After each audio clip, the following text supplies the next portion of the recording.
The proceeding will start shortly.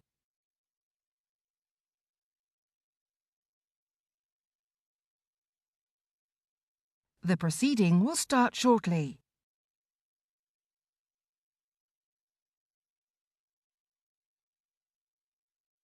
The proceeding will start shortly.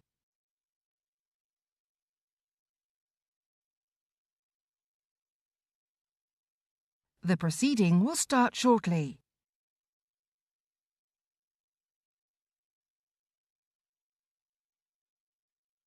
The proceeding will start shortly.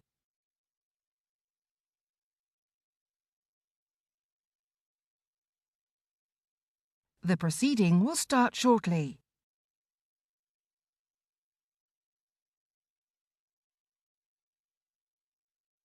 The proceeding will start shortly.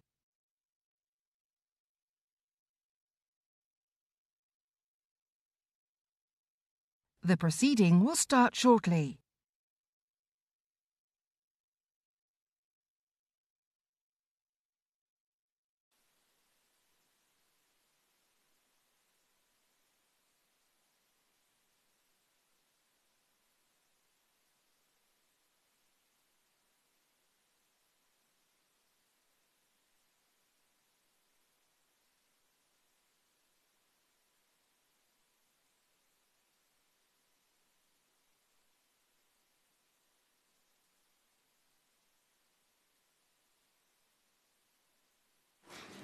Order, order. Christina Rees to move the motion. Thank you, Ms Murray, and it's always a pleasure to serve under your chairpersonship. I beg to move that this House has considered E-petition 643216 relating to the reform of the Grocery Supply Code of Practice, known as the GSCOP or the Code. The petition asks the Government to amend the GSCOP to require retailers without exception to buy what they agreed to buy, pay what they agreed to pay, and pay on time. The petition also states that almost half, 49%, of a panel of 100 UK fruit and farm and veg farmers fear they will have to give up their farm within the next 12 months. And many raised concerns about the behaviour of supermarkets, with 69% agreeing that tougher regulations are required to redress the imbalance of power between farmers, processors and the supermarkets. The current GSCOP contains provisions that are meant to protect suppliers, but allows supplier agreements to be varied in certain circumstances. Petitioners believe a stronger, clearer code of practice is needed to make sure that all supermarkets stick to fair practices when dealing with farmers.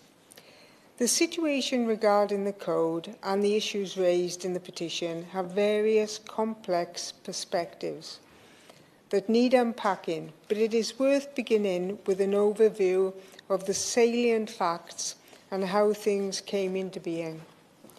The Grocery Supply Code of Practice was introduced in 2009, following an investigation by the Competition Commission, in a bid to strengthen the food supply chain and improve relationships between growers and retailers. In 2013, the Groceries Code Adjudicator, GCA, was established by the Groceries Code Adjudicator Act 2013 and is responsible for enforcing the code.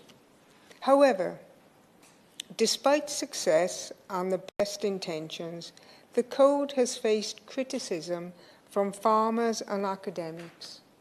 The main issues are: the code does not cover the relationships between farmer and processor or intermediary. The code does not cover the issue of pricing. There is an imbalance of power and risk. The GCA is under-resourced. The GCA is both adjudicator and arbitrator.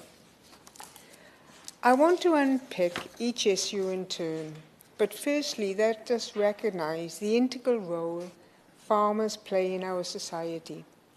They are stewards of our land, the custodians of our food security, and the backbone of our economy.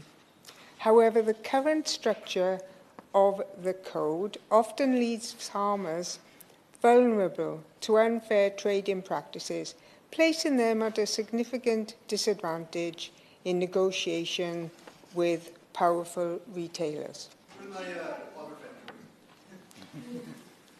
extremely grateful to my honourable friend for giving me, and I congratulate her on her introductory remarks and say how much I welcome this debate.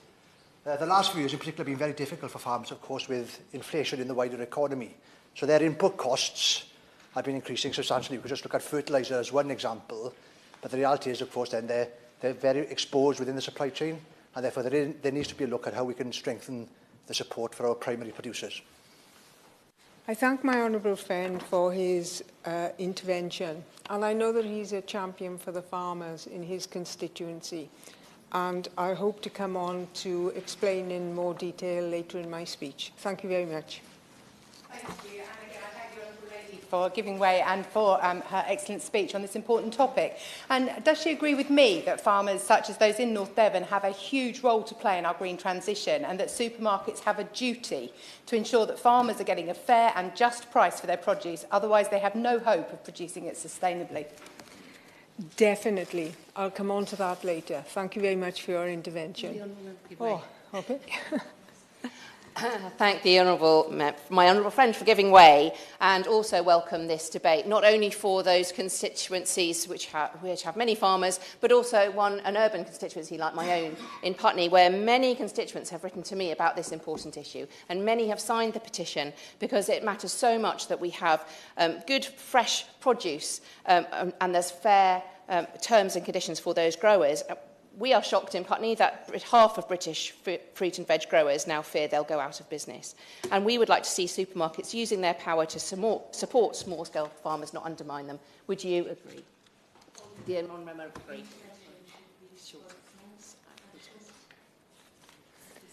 Thank you, Chair. And thank you for your intervention. I completely agree with the points that you've made. The first significant issue to explore is that of intermediaries within the food supply chain. The Code has brought many positives, including the removal of backdoor illegal practices. Whilst the Code has overseen improved practices, it doesn't cover the relationships intermediaries have with neither farmers nor retailers. Its explicit purpose is to regulate supermarket behaviour, to bring value and choice for consumers. It is not and was never about producers. The use of intermediaries has the potential to allow retailers to circumvent the Code. During my time preparing for this debate, I heard directly from farmers and about how such practices create problems for them.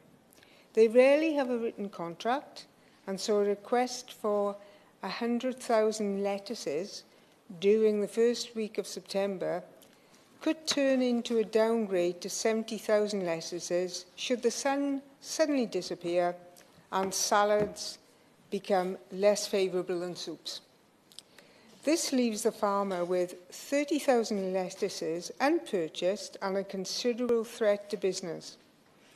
Whilst there are perfectly sensible reasons for intermediaries to exist, particularly with the meat supply chain, where a farmer wouldn't sell a whole carcass to a single retailer, and therefore a processor or intermediary would sell different parts to different customers. The potential for unfair and unsustainable practice is significantly increased without regulation. Secondly, we should consider the issue of pricing. Much of the criticism of the Code centres on the fact that it doesn't cover the issue of pricing within the food sector. The issue is exacerbated because there is often the misconception that it is covered. However, it was never covered by the Code, and the legislation doesn't allow for its regulation. We have also seen the issue of coercion by retailers having an impact on pricing. This is where the cost of a product is often squeezed beyond break-even, as retailers put pressure on farmers to reduce their prices to allow them to factor in costs such as packaging, marketing and overheads. Instances of such practices have declined, but still pose a problem when trying to achieve a fair price. Now we must look into the issue of the imbalance of power and risk. The issue of pricing can also be an example to illustrate the problem of unequal power and risk within the food supply chain. In 2008, the Competition Commission's inquiry found that grocery retailers were transferring excessive risks and unexpected costs to their suppliers. Furthermore, examples which I've mentioned previously, whereby the size of a produce order can be suddenly scaled back, illustrates the inequitable distribution of risk, with the grower shouldering most of the burden, whilst the retailer can quickly adapt an order according to market forces without the same risk. The response was the creation of the code and enforcement by the GCA, and several mandatory reviews by government, as well as supplier surveys, have shown significant improvements in the supplier-retailer relations during the past decade or so. However, fear in the industry to raise issues remain. Many call upon the GCA to make greater use of its powers to issue fines. However, some suggest that the GCA is hugely under-resourced. It is widely recognised that the cost of a single investigation is greater than the GCA's entire annual budget. The result is the perception that the GCA is toothless. The GCA's opinion is that they are effective within the current parameters of the law, and it is not for him to say whether these parameters are to be expanded. However, it is acknowledged that additional funding and powers would be needed to expand the remit of the GCA. The most common criticism of the code and the GCA is that it doesn't cover the whole supply chain, meaning it only applies to direct suppliers of the 14 biggest retailers, including Tesco's, Morrison's, Sainsbury's and Aldi. This leaves indirect suppliers, including many small farmers and primary producers, unprotected. The Competition Commission predicted this problem back in 2008 and suggested two possible options in response. Option one would be to extend the code and the GCA to cover indirect suppliers. Option two would be to introduce complementary codes to cover intermediaries and primary producers. Both options, though, leave the issue of how such codes and regulators are funded. So finally, we must explore the issue of regulator, being both adjudicator and arbitrator. The GCA is funded via a levy on 14 retailers. This is not uncommon of sector regulators, who are almost always funded via the organisations they oversee. However, this can leave them open to criticism of unfair practice and not being hard enough on retailers. While collaboration and arbitration is often a useful way of working, it can be argued that such circumstances pose a challenge if there is a situation needing the regulator to become adjudicator and enforce fines. The GCA's opinion is that currently the code is flexible enough to deal with a range of issues, including online sales, and amending the code might make it too rigid. Where farmers are direct suppliers, the three issues raised by the petitioners are clearly covered and regulated. So what reforms are needed? The issues and criticism levied at the code and GCA can be argued to be somewhat unfair as most issues such as pricing and intermediaries are simply not covered by existing legislation and procedures. However, this doesn't preclude the fact that these issues exist and need to be dealt with. To that end, there are several suggested reforms that need exploring. These include expanding the number of retailers covered by lowering the threshold of compliance via size from 1 billion turnover to 500 million turnover. Preventing retailers circumventing the code by purchasing through intermediaries. Increasing the powers and remit of the GCA to cover issues such as pricing and processors. And setting up separate regulators with separate obligations. In summary, Chair, the Grocery Supply Code of Practice is a vital tool that can either support or hinder the well-being of our farmers. It is our responsibility to advocate for reforms that ensure fairness, transparency and sustainability within the supply chain. By doing so,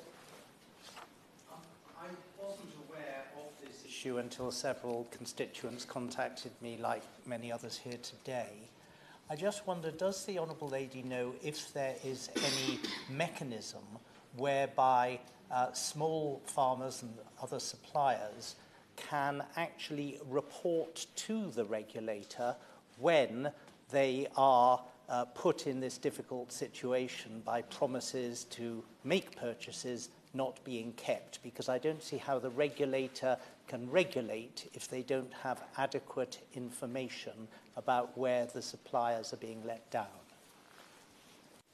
My honourable friend makes a very important point, and I understand that applications to the adjudicator are made, but also there's a certain amount of confidentiality involved, and that sometimes farmers who report want to remain anonymous, so it's sort of done behind the scenes. But I thank you so much for your intervention. As always, you make a very valuable point, and I'd be interested to hear what the Minister says on that point. So by doing so, we not only support our farmers, but also contribute to building a more resilient, ethical and sustainable food system for generations to come. Furthermore, a reformed code should prioritise sustainability and ethical practices. Our farmers are not only responsible for feeding the population, but also for stewarding our environment. It is imperative that the code encourages and rewards environmental, friendly and sustainable farming practices. This could include provisions for fair compensation for sustainable farming methods and penalties for practices that harm the environment. Additionally, the reform should incorporate measures to address the issue of market access. Farmers, particularly small and local producers, often face barriers that limit their ability to access a diverse range of markets. The Grocery Supply Code of Practice can be reformed to encourage retailers to actively seek out and support local farmers, fostering a more diverse and resilient agricultural system. In conclusion, the Grocery Supply Code of Practice, whilst established with good intentions, requires significant reform to better support those who toil tirelessly to bring food to our tables. It is imperative that we acknowledge the challenges faced by our farmers and work towards creating a more equitable and supportive system. We must reform the code to ensure a fair distribution of power and risk within the supply chain. This could be achieved through the establishment of a transparent and accountable framework, possibly involving a new regulator separate to the GCA that promotes fair pricing, timely payments and just contractual relationships. By empowering farmers with the tools they need to negotiate fairly, We can foster a more balanced and sustainable agricultural sector. Let us stand together in solidarity with our farmers and work towards a future where their invaluable contributions are acknowledged, respected and fairly compensated. Whilst preparing for this debate, I met with the petitioners and many stakeholders, and I would be pleased if the Minister could explain his government's position on the code and provide us with his opinions regarding the issues I've raised. I also invite him to meet with myself and the petitioners so that we may explore these issues in greater depth. Thank you, Ms. Mayor. The question is that this House has considered E-petition 643216 relating to the Grocery Code of Adjudicator Code of Practice. David Jones. Thank you, Mrs. Murray. And may I say what an unalloyed delight it is to serve under your chairmanship today. And may I also congratulate the Honourable Lady for Neath for her excellent introduction to this important debate. The large number of signatures to the E-petition that we are considering today indicates the huge level of concern within the agricultural sector over the supply chain practices of some of the largest supermarkets and their impact on small farmers and growers. Indeed, the petition has so far attracted over 112,000 signatures, and special mention should be made of Guy Singh Watson of Riverford Organic Farmers, who initiated it.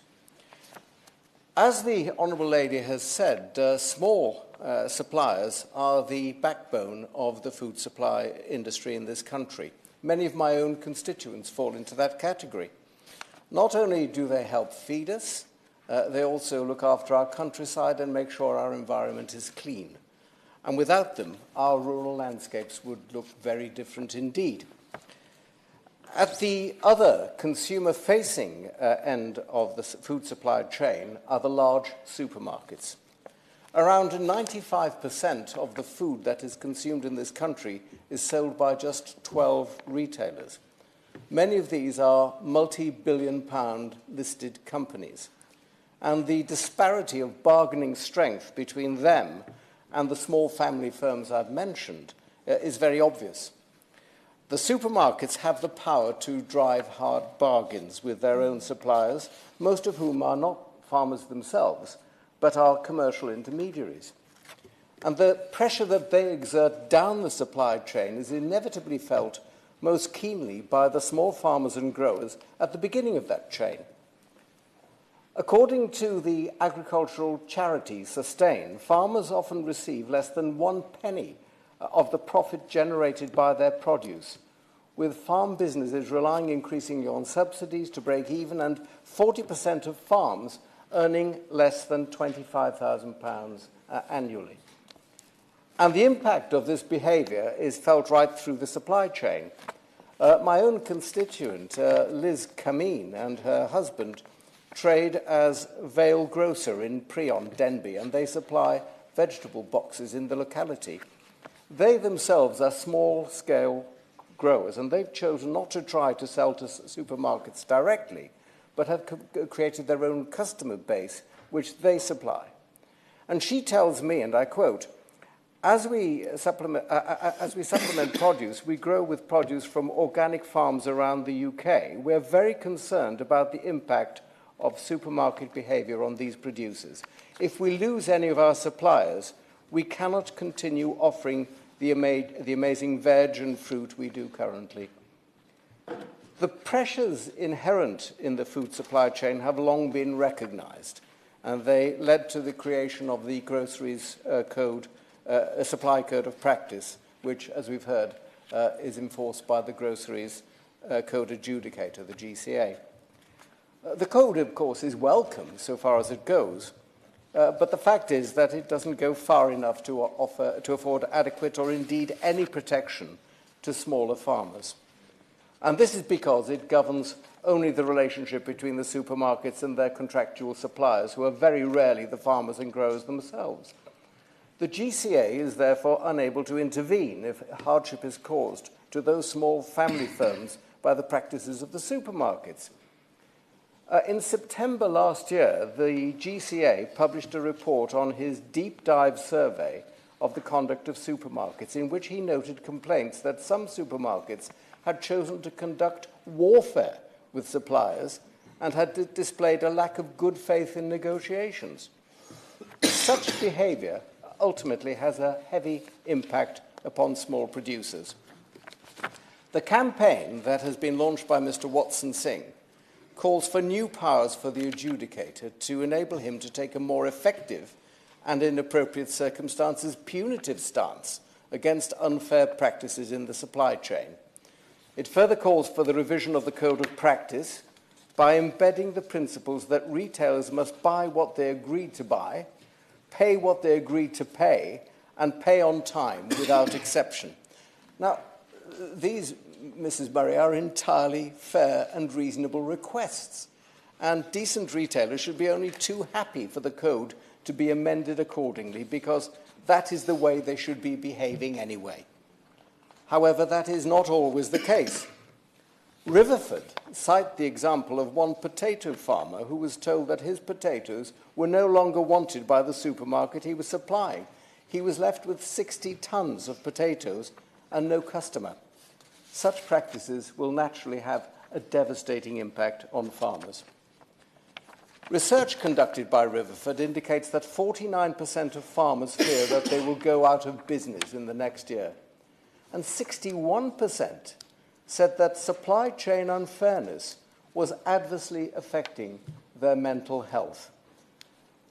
Mrs. Murray, it's entirely unacceptable that people with such a vital role in the nation's food supply should be driven to feel this way. Riverford, Sustain, and the other campaigners are right. The Code of Practice needs to be brought up to date and up to standard. Now, the government, I know, recognises the unfairness that exists in the food supply chain. The Agriculture Act of 2020 does enable DEFRA to introduce statutory codes of practice, but it's been questioned whether it makes sense for two regimes to coexist, especially if they're going to be enforced by two different regulators. The answer, therefore, should be to amend the Code of Practice as called for in the petition. The government, I know, is currently consulting on contractual relationships in the fresh produce industry, and that consultation, I understand, will close on the 22nd of February. I very much hope, Mrs. Murray, that the outcome of that consultation, informed by this debate, will be that those amendments will be made as soon as possible, thereby providing fairness for the United Kingdom's farmers and growers. Helen Morgan.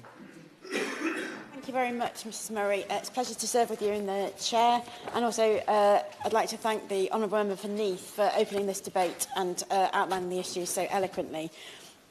Now, I might have mentioned on one or two occasions that my constituency of North Shropshire is a rural one, and the issues that face the farming industry are core to everything that happens in my constituency, because farming and food production are core to the economy, they're core to our landscape, and they're also very important in our communities. So this is an issue that affects us all very strongly, and I think it's important to recognise that the farming sector has found itself in the pincer, really, between the cost of living and how it affects their own business and how it affects consumers. Because, as we all know, despite the problems facing the farming industry, food inflation has been running very high, and there is huge pressure by the supermarkets to keep people's food prices low.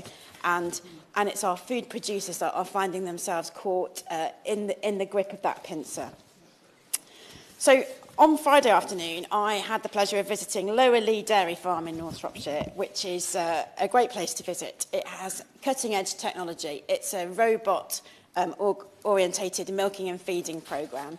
So it's at the top end of animal welfare, with cows that don't have to interact with people too much. I didn't hear a single moo while I was there, I'm glad to say. And it's a really, really important business. And though it might be rural and it looks very pretty, the technology is cutting edge. It's required an enormous amount of investment. There are growing borrowing costs for farmers on top of all of this supply chain issue as well. And so if we want those really good modern businesses to thrive, we really need to think about how we're going to support them going forward. Now, dairy farmers are also feeling the squeeze and also worrying about their futures. A survey last summer by the NFU found that 23% of dairy farmers were unsure whether they would carry on producing into 2025. And that's because the price that they're receiving for their milk often doesn't cover the cost of production. So, as the Honourable Gentleman's already mentioned, soaring input costs, energy, feed, borrowing costs, all of these things have fed into their operating model and made it increasingly difficult. And the sales price for milk, as we know, is affected by global markets, and we've seen it come down from those post-COVID highs to leave many dairy farmers in a very, very difficult position. Now, they often contract directly with a big supermarket or with a dairy, and some supermarkets have made gone to attempts to improve the model in which they pay their farmers. So they'll pay them a cost-plus model, and that's to be welcomed. But even in those instances, they're strongly incentivised to keep their costs low. In the past, those big supermarkets have abandoned the most expensive 10% of the producers in that contract. And so they've been strongly incentivised to keep their costs low and even underreport them in some instances. Now, if those producers go out of business, there won't be enough milk for UK demand. It's finely balanced at the moment, and it will have to be imported. And it's important to think about the environmental and animal welfare implications of importing milk, because our own cattle are some of the most well looked after and some of the most environmentally friendly cattle in the world. And so it's not just about maintaining our own landscape and our own economy, it's the right answer for the environment and for animal welfare as well. So it's really important that we support these people to be paid a fair price for the milk that they're producing. Now, we don't only have cows in Shropshire, we have fruit, vegetables and crops growing as well. And one of the issues that's been raised with me when I've met constituents is this issue of intermediaries and people processing food. So just before Christmas, I went to see the director of Main Crop Potatoes Limited, and he trades potatoes throughout the whole UK. And obviously potato farmers have had a particularly torrid time over the last winter with the rainfall that we've seen and the difficulty getting those potatoes out of the ground. They're not really well positioned to benefit from sustainable farming incentive because of the things that you have to do to grow potatoes and the way that you have to move your crops around from year to year. And they find themselves squeezed to a horrendous extent. Now, I understand that a major producer of chips and other similar types of potato goods increased their payment to their contracted suppliers by 0.4% this year. And that's in the face of increased fertiliser costs and costs of fuel and machinery and doing business that are clearly way in excess of that. And that's taken its toll. We can see potato acreage falling, and then we're starting to increase our imports of potatoes from countries like Egypt. And we face this same problem where damaging our own food security and importing goods from countries where we don't have the control over the environmental steps that they're taking to produce in a most sustainable way. So we need to really recognise the importance of food security as well as affordability. And I don't think anybody here would like to see food prices rocket up for consumers. And that's where the grocery code adjudicator is so important, because it's not just about the margin that the supermarket is taking. And we know that supermarkets have made absolutely astronomical profits in the cost of living crisis. We know that they haven't been feeling the squeeze in the same way that farmers and consumers have. But we also need to look at those food producers that intervene in the supply chain before that stuff reaches the supermarket, because if you're like me, you're not cooking everything from scratch, and it's not always a you know, a raw potato or a raw carrot, you're buying some processed food as well. And we need to make sure that those producers aren't gouging prices from farmers. And I would really like to see the Code of Practice extended to anybody that's buying produce from farm, so that the balance of power is appropriately managed between the producer and the processor. So in conclusion, I'd like to echo the calls that the petitioners have asked for here to extend the code to intermediaries and producers and to resource the adjudicator properly so that they can make sure that these provisions are being enforced and that the farmer, who's often a small business and doesn't have the teeth to shout up and is in fear of losing their contract, is properly protected by the arrangements that we've put in place. So, in conclusion, I'd like to support the petitioners, I'd like to support our farmers and food producers, and I'd really like to see the amount of profitability through the supply chain looked at and managed so that we keep our farmers in business and we don't have to import food from across the world. Thank you. Yeah. Alicia Cairns. Thank you, Chair, and it's a pleasure to serve under your chairmanship. And can I again congratulate the member for Neath for securing this important debate and leading it, because it's a matter that it matters so much to my farmers. And I rise on behalf of the 400+ farmers that are in Rutland, Melton, the Vale and the Harbour villages.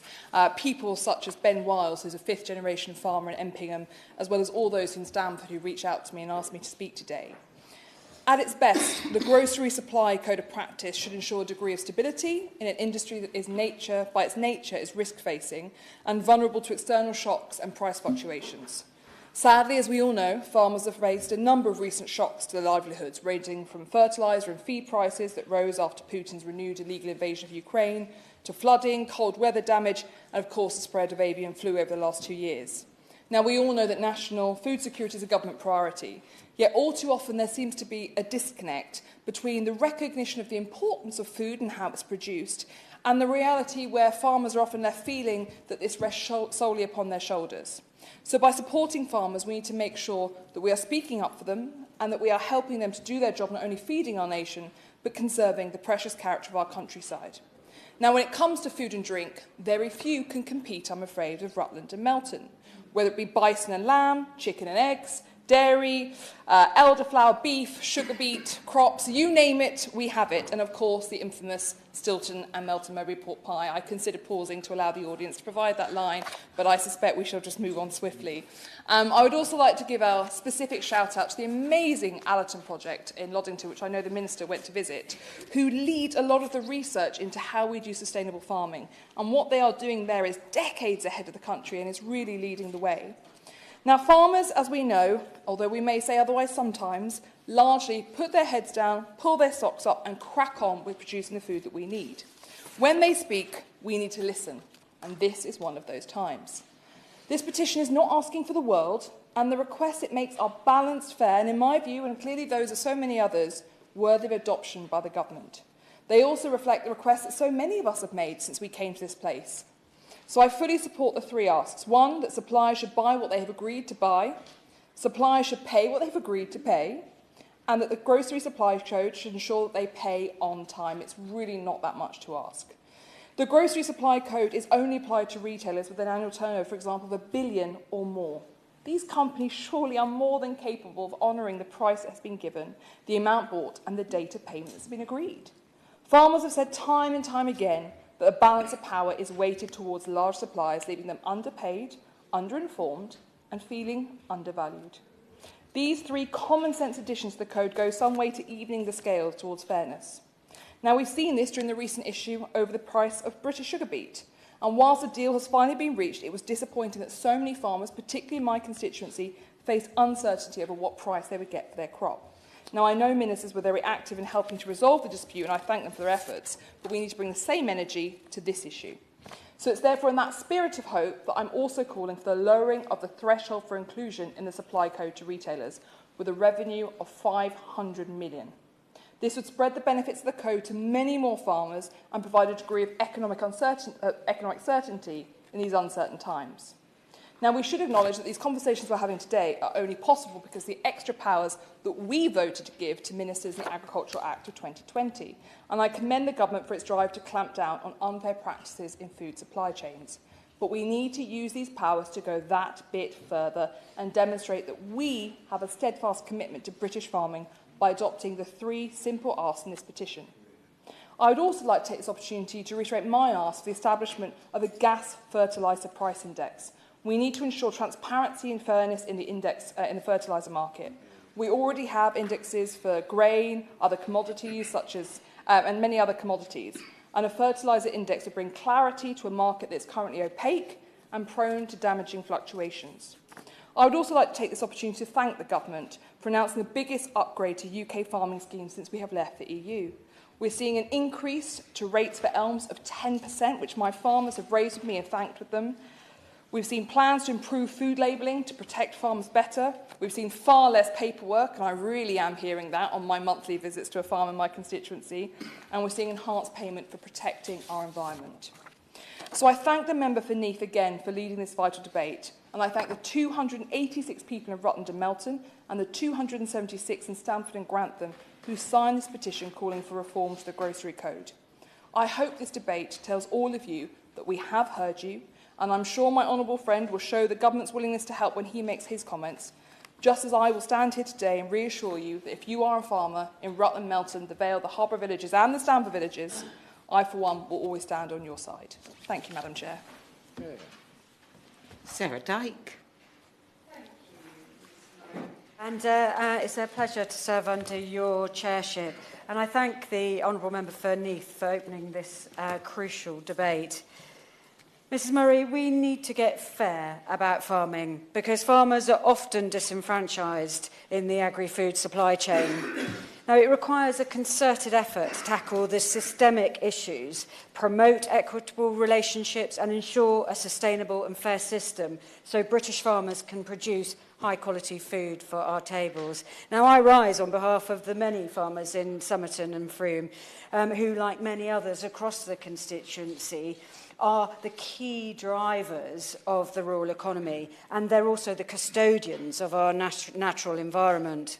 We must therefore ensure that they get a fair deal for the work that they do and the food that they supply. And the public agree. Polling from More in Common shows that 88% of the public think that it's important that farmers are paid fairly for their work, and they'd even pay a little more if they knew it went to support British farming. But food doesn't need to be expensive. Just a bigger proportion needs to go back to the farmer. Tackling contractual unfairness in the agri-food supply chain is central to ensuring fairness. Farmers are operating in a marketplace where they have little control or say in who they sell their produce to. Research from Sustain has shown that producers receive less than 1 pence in the pound of the profit they produce. And 49% of British fruit and veg farmers fear they will go out of business within the next 12 months, with 3/4 of them stating supermarket behaviour is a significant factor to this. And to highlight the stark reality of this, Riverford Organic Farmers placed 49 scarecrows outside Parliament earlier today representing these farmers. So as well as in my constituency, farmers in Totnes have said that the government is not listening to them over subsidies, has let them down on the Australia trade deal and should do more to ensure fair pricing from supermarkets. One farmer described the government's trade deal with Australia. Lady confirm that she spoke to the MP for Totnes. Yes, Madam Chairman, my office contacted his office an hour before the debate. One farmer described the government's trade deal with Australia as a disaster, another as criminal. Another said it would only benefit Australia, New Zealand and UK supermarkets. Mrs Murray, it seems that the strong arm of the supermarkets is leaving farmers stranded at the bottom of the supply chain. This imbalance needs to be equalised if we are going to ensure food security in the UK. Many farmers are on the brink, but this is nothing new. The decline has been a long time coming. with 110,000 farms lost since 1990. Now, growing up in a farming community, I know how damaging this has been to my family, to my friends, and to my neighbours.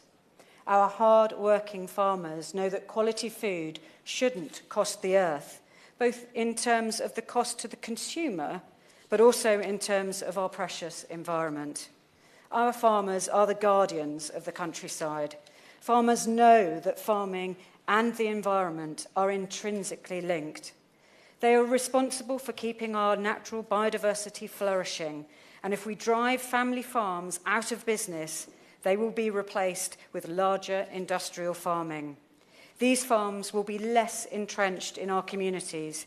They will care less about protecting biodiversity.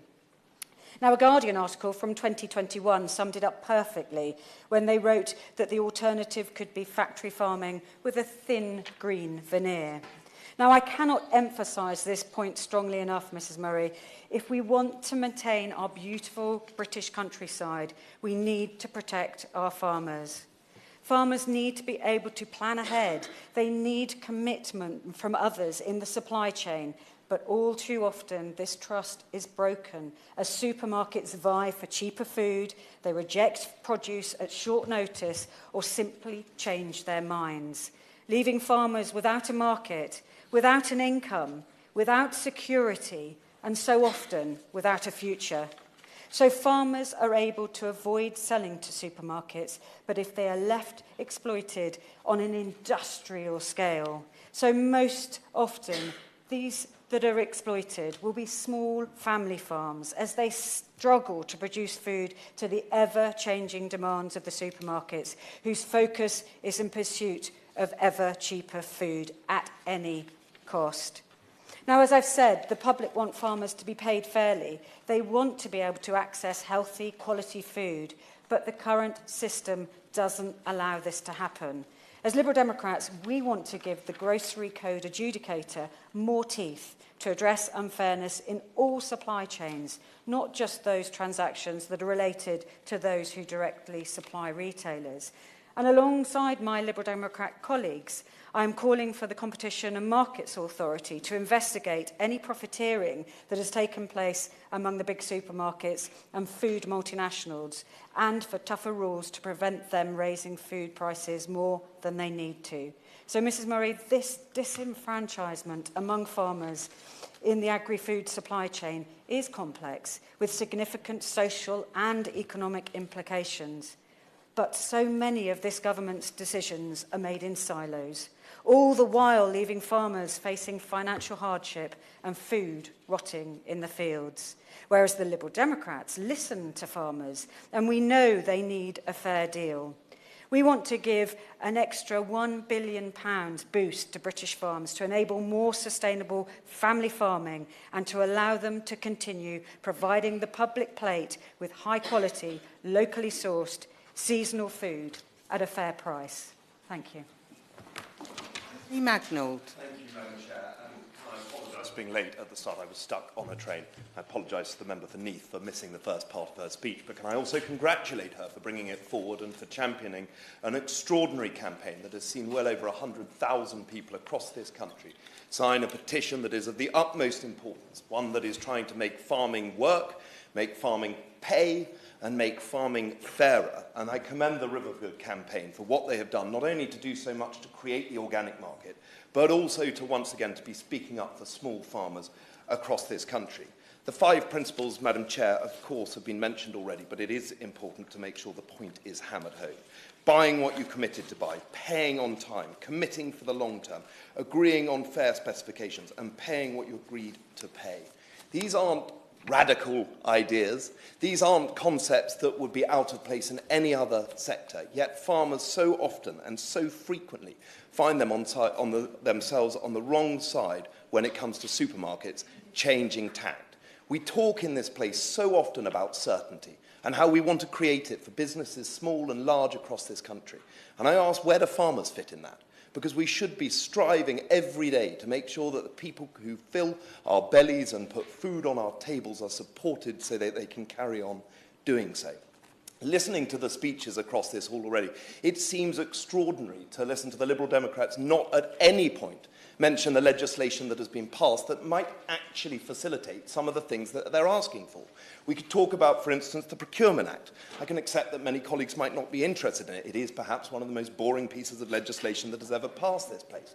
But it is one of the most important because it is designed to shorten supply chains. It is designed to help small businesses, small farmers, access the supply chain and ensure that we can provide food, they can provide food for public organisations. And it then opens up in the debate that I held on this very subject a few weeks ago, of which none of them were present, it then opens up the idea that we could actually use the £4.6 billion that we spend on taxpayers' money to support small farmers from the fruit and veg markets and farms across this country. That is the opportunity that is there. To be constructive in this place is to come up with ideas as to how we can use that legislation to the most effect. And I ask the Minister, when he stands up to speak, what steps he'll be taking to make sure that that Procurement Act comes forward, that we can also look at how we can change our methods and our methodology. And I agree entirely with what the Honourable Lady from Rutland said about ensuring that the Agriculture Act is used to the most effect, amending the supply cone, updating the Groceries Code adjudicator. And I also point this out, that in the Agriculture Act, there is a requirement for the Secretary of State to update the House on food security every few years. What is the purpose of that if we have no farmers who are not producing food? If that 50% threshold, or just under 50% threshold of farmers go out of business, then we should be deeply alarmed, because not only will we see our food security targets reduced, we will find that our whole structure of how we support our farmers, how we reward them, will go down the can. So can we use the Agriculture Act to proper effect while we have time, on a cross-party basis, of which there is clearly agreement, to make sure that we can find ways that you use the Procurement Act, you use the Agriculture Act, you make sure that that food security target is heading in the right direction. I've said many times, Madam Chair, in this place, that we should sometimes just think about being a little more French. We must think about how we structure our farmers' markets. We must think about how we can allow them to diversify. If we ask for fairness in a contractual agreement that can create certainty and opportunity for farmers, where we can ensure that taxpayers' money is spent in the right way, it's supporting those small farmers, while also opening up new avenues for them, there is no telling what we can do, because we can also create a new generation of farmers who will be able to supply us with our needs. The last point I'd like to make is around elms. There's no doubt in my mind, and many of even the Guardian columnists who live in my constituency have commented that the one benefit for Brexit in their eyes is the invention of elms, ending the common agricultural policy and introducing the new environmental land management scheme. There is no doubt there are positive steps, as has already been said by colleagues in this place. But to make it a most effective, the most impactful scheme possible, you must ensure that Elms goes further and looks at how it can ensure that small farmers, who don't always have the ear of Parliament, who don't always have the ability to raise their voices, obviously the Riverford campaign has shown what small farmers can do, but we must make sure that that voice is always in the table in our meetings and to make sure that we can diversify those markets. There's a huge opportunity in front of us. I hope the Minister will listen to us, because not only could there be a cross-working group on this, we could do it in rapid order as well. Thank you, Madam Chair. Ben Lake. It's a pleasure to serve under your chairmanship, and I should like to thank my honourable friend from Neath for securing this very important debate, and to the petitioners, indeed, for bringing it to the attention of the House. It's also a pleasure to follow the honourable member for Totnes, my honourable friend from Totnes, and I was very struck by many of the points that he made, very constructive points that he made, about how we can, in the spirit of cross-party consensus and cooperation, address many of these concerns in rapid order. And it's in that sort of view and vein that I approach my own remarks this afternoon. The strengthening and the broadening of the scope of the Groceries Supply Code of Practice of the Code, I think, is necessary, and as has been rehearsed already by those far more eloquent than I, it's very, very timely. I think it's important just to emphasise at the outset that our farmers, and indeed those farmers in Ceredigion, find themselves in a situation of severe uncertainty. We've heard quite a bit already about the impact of inflation, and I don't need to rehearse some of the statistics other than to say that the spikes in input costs and production costs have been quite severe, and although many of those input costs have come down in terms of inflation, they're not reducing, it's not deflation, and we're still finding many of our farmers struggling with heightened input costs. But it's also come at a time in which unfair and quite extraordinary trading practices have been exercised by too many of the large grocery industry businesses. And so we do find, and I think a member to my left mentioned it, a pincher happening to many of our farmers, which find themselves in a very vulnerable state of affairs. And so it's very timely that we debate some of these changes this afternoon. Farmers across the United Kingdom, specifically in my own constituency of Ceredigion, value some certainty. You know, the fact of the matter is that these businesses are built on long-term models due to the investments required in agriculture and also growing and production cycles. And so they are particularly vulnerable, yes, to these inflation spikes, as we've heard of, but also some of these very extraordinary trading practices, unfair trading practices, that do arise from the severe power imbalance that many of the members have described in greater detail this afternoon. The fact of the matter is the buying power of the grocery sector affords it a significant ability to apply short-term pressures onto suppliers and producers without much understanding of the long-term consequences of doing so. We've seen this power dynamic play out to disastrous effect over the last 18 to 24 months, Mrs Murray, particularly in the horticultural and poultry sectors, but other sectors are also complaining of severe practices being aggressively applied to them by some of these larger companies. It's quite appalling, really, to hear of some of the examples of people being told at very last moment that they're no longer required to produce as much. I think the Honourable Member from Neath mentioned the lettuces. Others finding that their contracts are being changed or their verbal agreements are being changed with very little notice. Indeed, some growers only finding out by the time they come to harvest of the price that they will be paid for their produce. For an industry, as I mentioned, that is so dependent on some certainty and long-term planning, these techniques, these practices are simply disastrous. And so it's right that we debate today ways of looking to address that and restoring some balance of power across the supply chain. The Honourable Member for the Vale of Clwyd, I believe, Clwyd West, I hope you can forgive me, Clwyd West, the better of the Clwydian constituencies, mentioned how dominant the larger grocery retailers are in the UK, and that the UK food retail market is dominated by the 9 or 14 largest supermarkets. They are, of course, the ones that seem to be deploying some of these most aggressive practices. But we also need to remember that consolidation in the processing sector over a decade or more also means that they have a very important role when it comes to buying directly from farmers. Many farmers in my own constituency will not have that direct relationship with the supermarket. They will be selling their produce to an abattoir or to other processors. And so it's important that they are also brought into the scope, that section, that link in the supply chain is also covered by regulation, so that we can ensure that some of these unfair practices are not deployed in that one as well. I would just refer members to the example of the dairy industry. Many of them have actually suffered from this consolidation. Now, consolidation in the processing sector has its benefits, but one of the downsides is that they often leave direct or primary producers with less of a choice as to who to sell their produce to, and it's particularly acute in the dairy industry.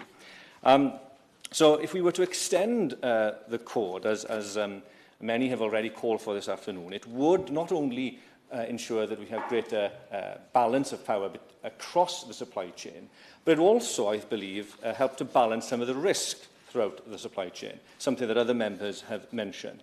And why should we be so concerned about this, Mrs Murray? Well, the fact of the matter is that many of these awful practices are causing such strain on farmers across the UK that far too many are actually considering whether or not they have a future in the industry. Another member mentioned some statistics, which I believe is 25% of dairy farmers in her constituency, or across the UK, beg your pardon, are considering whether or not they'll still be milking in a year's time. the impact that has, not just on productive capacity, but on our food security, is quite severe. And I agree with the honourable member, my honourable friend from Totnes. So this should be a cause for real concern for members of all political parties, because we know in the world of changing climate, many of those growers and producers overseas are not going to be in a position to fill that gap if we lose our own domestic productive capacity.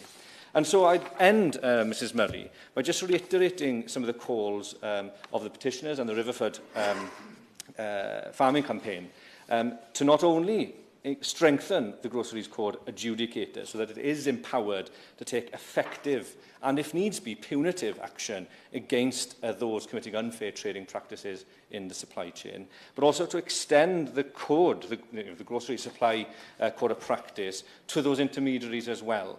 And I think it beggars belief, really, that we're here debating the need, the importance, the urgency of enshrining such simple principles of that suppliers, retailers should give suppliers certainty that they will buy what they agreed to buy, pay what they agreed to pay, and to pay on time. I think if we were able to make swift progress on this, it'll go some way in addressing a very key concern for many of our farmers, especially those in Ceredigion, about the future. And in so doing, ensure that we have the protective capacity in the United Kingdom to safeguard a little bit of our food security going into the future. Thank you. Smith. Thank you, Mrs Murray. It's a pleasure to serve under your chairmanship. It's a pleasure to follow the Honourable Gentleman for Ceredigion's very powerful speech there, and I thank the Honourable Lady for Neath for the powerful way that she opened this debate today on behalf of the Petitions Committee for this petition that, as has been referenced, has been signed by over 112,000 people. While I have no formal declaration of interest, I draw the House's attention for transparency's sake to the fact that my wife's family are farmers and that I also chair the all-party parliamentary group on farming in this House. The points that I really want to land today, in fear of replicating some of the arguments that have already been made by other members, is that this is fundamentally about fixing a broken market. It is about ensuring that there can be a functioning market between our farmers and those that buy their produce, be that food processors, be that retailers, be that the giants, the supermarkets. It is clear that we have a market that has become, in many respects, broken and that needs that extra regulation, that extra tier of safety for our farmers going forward. Because, of course, the Groceries Supply Code of Practice should be a cornerstone of fair dealing in our agri-food supply chains.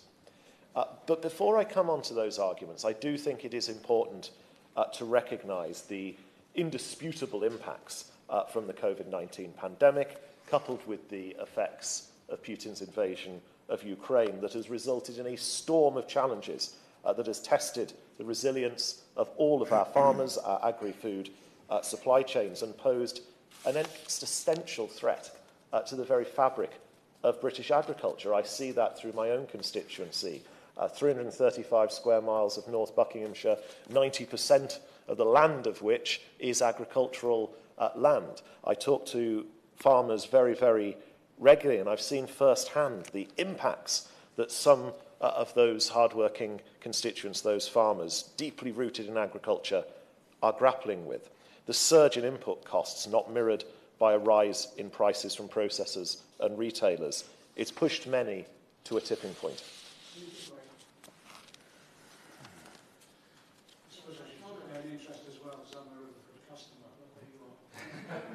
He mentions the recent impact of external events, but can he recall that actually the adjudicator's code was tested before these events as well, particularly with regard to below-cost selling and marketing in the baking sector, which had its ramifications for farmers as well. And at that point, although there were interventions by the ombudsperson at that time, nevertheless, the code was found wanting in that instance, as evidenced by the Bakers' Union submission to the Select Committee last year. I'm grateful to the right honourable gentleman for that intervention, and I do fundamentally agree with him that this problem predates COVID, it predates the war in Ukraine. The market has been broken in some sectors for a very considerable long time that perhaps even goes back to before his time in this House, let alone mine. This code was meant to, it would be the word I highlight, fix some of these problems. It hasn't, and that is why we are in Westminster Hall this afternoon arguing, I dare say, with a fair deal of consensus across the political divide that action needs to be taken. Of course, the Promart report of December 23 attests to the severe increases within the horticulture sector. Energy costs soaring by 218%, fertiliser 47%, labour 24%.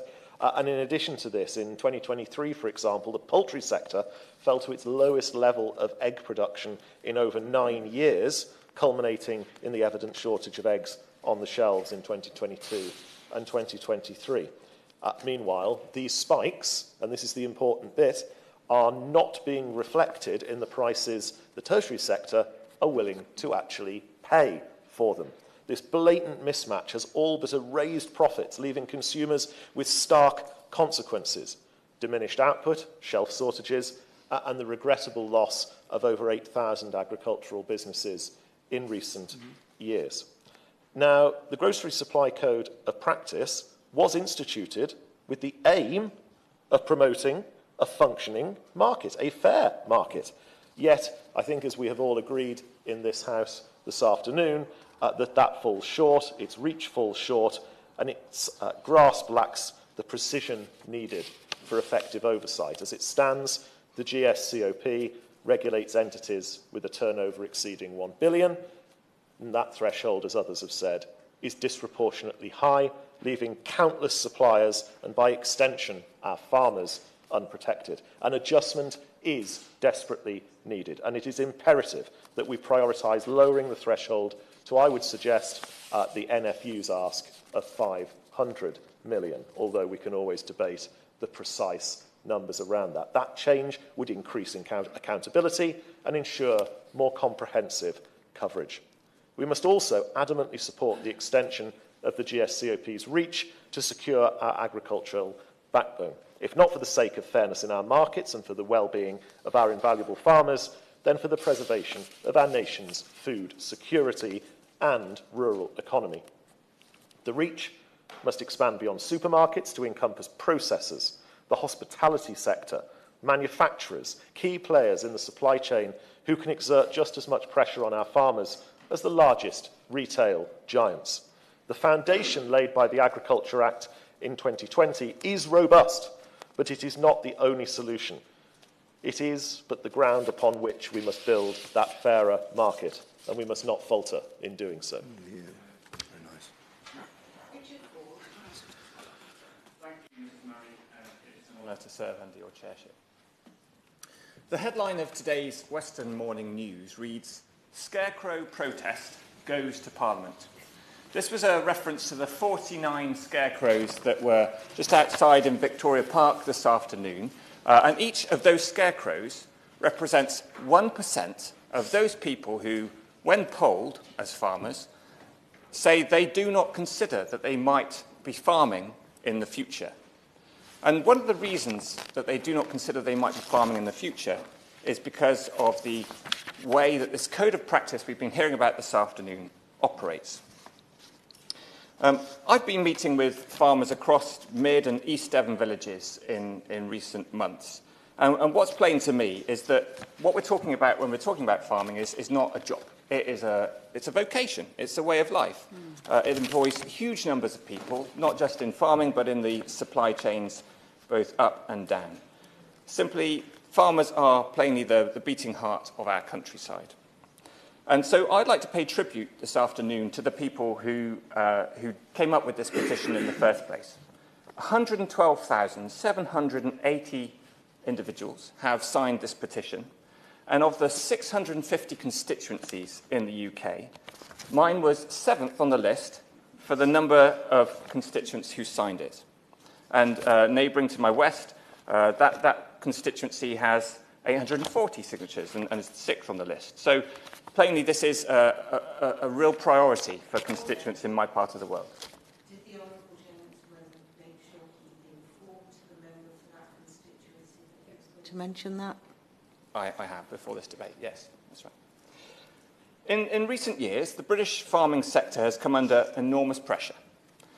Uncertainty over the amount of support and the way that the support is given by this government has been crucial to that. But we've talked on other occasions about the deleterious effects of some of those trade deals that have been struck with Australia and New Zealand. And that has left many small farmers pushed almost to the brink. It threatens the future of the countryside itself. I invite you to do what I did in December. I went up on top of Hembury Fort in the area I represent and surveyed the countryside. And it's very apparent that farmers are doing a whole lot more than producing food for our families. They are tending to the land. They are providing the public goods. They are providing the solutions to climate change mitigation that we all need. If we want to create thriving communities, we've got to ensure that our farmers get a fair price for their produce. And I'm afraid it's often not the case, with many struggling against the big supermarkets. Some of these supermarkets are operating a little bit like a cartel. I'm not alleging that there is a cartel, but they're operating in some ways a little bit like a cartel. So to give you an example, again from December, Aldi came out, I think just before Christmas, and said it was going to sell 15 vegetables it was going to sell 6 vegetables for 15 pence each. So you could buy, for example, a bag of carrots for 15p. This is way below the cost of production. And that would be one thing, but then it was copied by another 6 supermarkets that have done exactly the same thing. So Aldi, Asda, Tesco, Lidl, Morrison, Tesco, they have come out in the pre-Christmas period to say that they are going to sell their vegetables at these rock-bottom prices. This is less about having veg as a loss leader. It is actually showing a complete lack of leadership. And I'm afraid it is a loss to this country, because if our vegetable producers in this country find that they can't make ends meet, we will end up importing more and more food.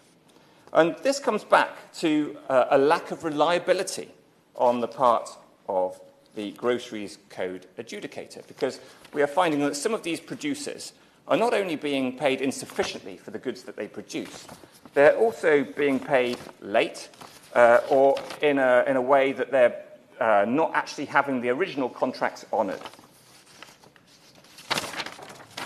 We often hear about retail being one of those industries where there is a small profit margin.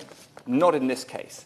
Tesco, for example, saw sales increases ahead of Christmas of 6.6% and delivered them £2.75 billion of profit. It just simply cannot be right that we're seeing the big supermarkets walking away with so much money when the people who actually put the work in to produce this food are not seeing it.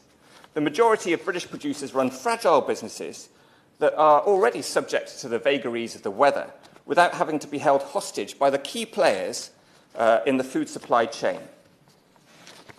So, I would like to pay particular tribute to Guy Singh Watson, who set up, founded, created Riverford Organics. I was coming in here on the train today, and I saw a Riverford store at Paddington Station selling their excellent produce. But how are these brilliant producers supposed to compete when our supermarkets are selling at some of these silly prices? It doesn't just apply to vegetables. We've heard already that we saw fewer eggs last year. Egg production fell to its lowest level in 9 years, and this is something that I've heard about directly from one of my constituents, Liz Warner, who serves on the National Farmers Union Poultry Board. I've travelled in recent months to meet with In My Backyard. It's an online farmers market selling local, ethical food sourced in Devon, Dorset and Somerset. And it's partnered with the Good Food Loop. And it has volunteer collection points in Honiton, Ottery St Mary, Seaton and Sidmouth. And these initiatives are great, and it is fantastic that people support this local produce. But if most people are getting their staple food from supermarkets, then we have to look at the Groceries Code adjudicator to sort this out. We've heard reference already this afternoon to the Environmental Land Management Scheme and specifically to the Sustainable Farming Incentive. I, and I think my Liberal Democrat colleagues too, are wholly supportive of the end that we want to get to with regard to ELMS and SFI, but the implementation has been utterly botched. I had a farmer approach me recently. He went past, then backed up his 4x4, round down the window and said, DEFRA. That stands, in his mind and that of his colleagues, for the Department of the Extinction of Farmers. One thing that ministers and civil servants could do right away would be to ensure the Groceries Code adjudicator is empowered to take more effective action against unfair practices. This would make retailers honour the payment of the price that they agree to in the first place and would also ensure that they pay on time so that our farmers don't have to wait months to be paid. While big companies can sit on their hands, those further down the supply chain are left to suffer, despite holding up their end of the bargain. We must ensure fairness is imbued throughout the system, and we must ensure that our farmers get the fair deal that they deserve. Thank you. Simon Jupp.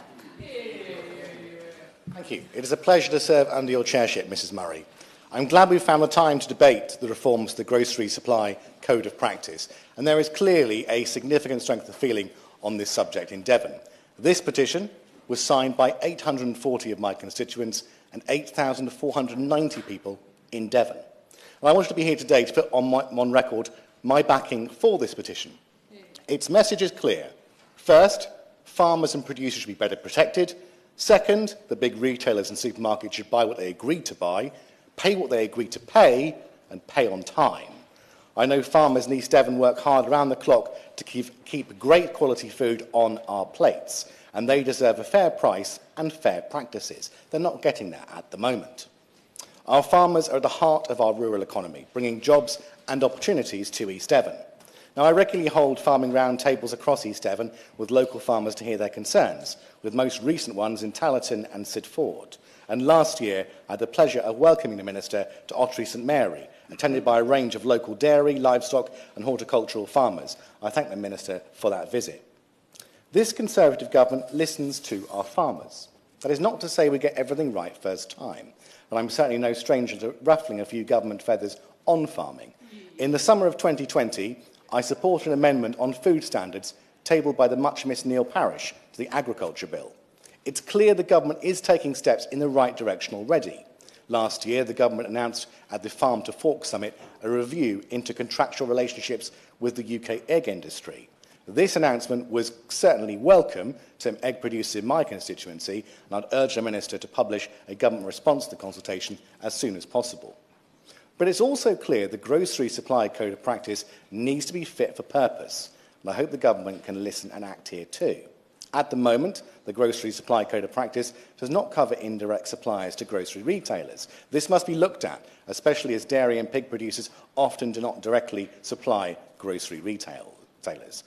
I also back the National Farmers Union's ask that the scope of the Grocery Supply Code of Practice is expanded beyond biggest players in the market. And today's debate goes right to the heart of fairness in the food supply chain. If changes are needed to address contractual issues, then I hope the government can use powers under the Agriculture Act to bring that forward with haste. Strong action is undoubtedly needed because supermarkets occupy a privileged and dominant position. But this can be abused. They are effectively the middlemen between the public who want to buy local and support our farmers and producers. British people clearly value our farmers. An NFU survey reveals that 86% of the public want to buy more British food. And why not?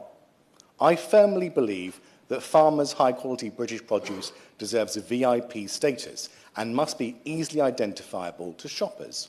The government has drawn up plans to ensure British produce will stand up for the crowd. Last year, I signed the member for Bosworth's public letter calling for the supermarkets to introduce a Buy British button on their websites. Only Morrison's has, I understand, stepped up to the plate so far, which is very disappointing, to say the least. And today's debate about the Grocery Supply Code of Practice demonstrates that supermarkets need to give our farmers a fair deal. East Devon produces some of the best food and drink in the country. I will continue to work with producers and the Minister to support our fantastic farmers and producers. Thank you. Ian Mather. Thank you, Mrs Murray. It is a pleasure to serve under your chairmanship, and thank you to the Petitions Committee for selecting this debate, for the Honourable Member for Neath for securing it, as well as the 167 people in my constituency of Selby and Ainsty who have signed this petition. Farms, both large and small, are the bedrock of communities in my constituency. North Yorkshire's farmers are crucial to national supply chains, keeping our shelves stacked and shielding consumers from spiralling prices to the very best extent that they can. And under these circumstances, reforms to the GSCOP seem very well overdue. But we suffer from a problem. In naval circles, there is a term known as sea blindness, which describes the insufficient awareness some have of the challenges Britain faces as an island nation that is overwhelmingly dependent on maritime trade. Now, in 2024, I would argue we face a similar form of land blindness for UK farming, with many unaware of the extent to which agricultural production forms the foundation stone both of our national security and the lifeblood of our economic vitality. And we must all, including our largest supermarkets, play our role in making sure that farmers who form the crucial link in that chain are given a fair deal. We know that the supply chain in which UK farmers operate today is volatile, but it is also characterised by very limited market choice, which makes GSCOP reform so necessary. Currently, 95% of Britain's food is sold through just 12 retailers, curtailing consumer choice and limiting farmers' bargaining power when negotiating contracts with shops that cannot be relied upon to properly honour their arrangements. Moreover, the sector has experienced significant shocks disproportionately borne by farmers and their families. Unjust trade deals negotiated by this government, COVID-19, the war in Ukraine, and multiple climate events have precipitated a form of perma-crisis which farmers must navigate through every single day. And meanwhile, many of the supermarkets which farmers supply have seen their profits skyrocket in a climate of inflationary pressures and rising prices. GSCOP reform would ensure that these retailers play by a fair set of rules and help farmers weather some of these global shocks that they are currently experiencing. Because these trials are only the start of what farmers in my constituency of Selby and Ainsty are facing. Between Cawood, Wistow and Kelfield in my constituency, hundreds of acres of prime arable land have been submerged for weeks underneath floodwater, killing crops which add to the hundreds of thousands of pounds worth of losses which local farmers have so bravely borne and have been forced to endure due to repeated flood events. Now, these farmers not only keep food on all of our tables across the UK, they quite literally hold back the water in my part of North Yorkshire to stop homes from flooding. They hold back water that would otherwise reach people's doorsteps in Selby. They receive no compensation for doing so and get inadequate support from local agencies. Now, in this context, it is the very least that we can do to ensure that some of these effects are ameliorated for farmers by making sure that they are paid for what they produce and that they are paid in a fair and timely fashion. Because our farmers require more than just thanks for the service that they provide to the British people. They need to know that they have a government that is on their side. And that's why I am pleased to support the Labour Party's pledge to use government purchasing power to back our agricultural businesses, ensuring that British produce makes up at least half of the food used in schools, hospitals and prisons. This Prime Minister may have paid lip service to the NFU's Buy British campaign, but it is the Labour Party that is committed to putting these values into practice. Finally, we must also stand alongside the businesses who do their bit to ensure a fair deal for North Yorkshire's farmers. And I would like to draw particular attention to Sedamill, which is an agri-business which operates in my constituency, which is committed to getting wheat in alcohol production from within 60 miles of its North Yorkshire plant. That is a North Yorkshire business putting its money where its mouth is to support local farmers and preserve our rural way of life. They don't need to be told to meet their obligation to farmers in my constituency, but it is clear that reform of the code is necessary to compel those supermarkets who do not have the same respect for our farming communities to do the right thing and to get behind British farmers. These efforts will go some way to strengthening the hand of farmers across Selby and Ainsty, giving their family businesses a fair chance at a viable future. They will level the playing field and reshape a system that for far too many penalises farmers and hopefully create a stable basis for farmers in my constituency to carry on their family businesses long into the future. Thank you. Kirsty Blackman, SNP spokesperson. Thank you very much, Mrs Murray, and thank you for masterfully chairing this debate.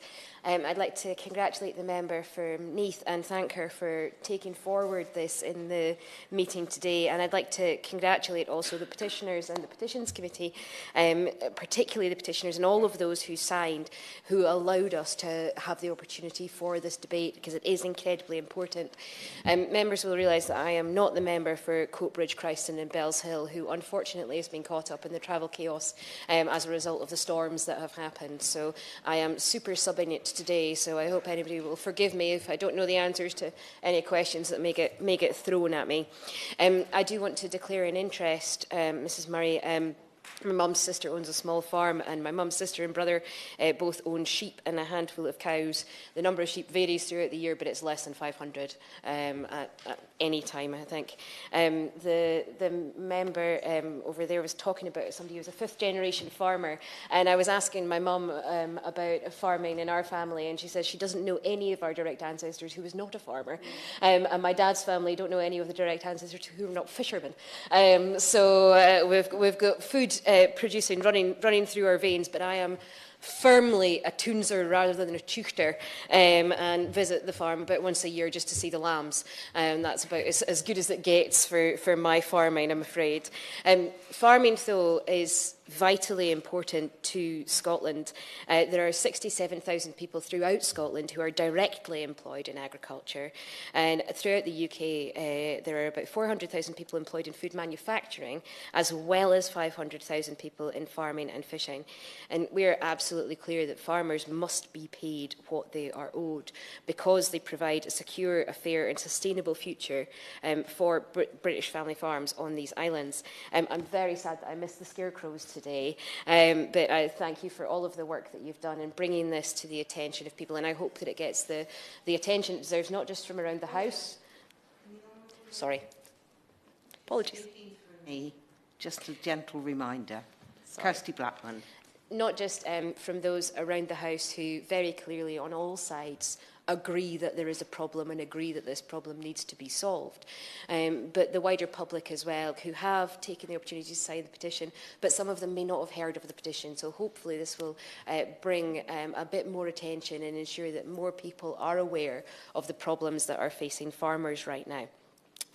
From some points from the Scottish Government and from a Scottish perspective, we are looking for clarity and certainty in terms of the future of rural funding. We are committed to maintaining direct payments, but it would be incredibly useful to know exactly what is happening with the future on that. And we're also still looking for more information around the EU labelling rules, the rules that say not for EU. Labelling is obviously devolved to the Scottish Parliament, and the Scottish Parliament has got the right to make decisions in relation to this because it is a devolved matter.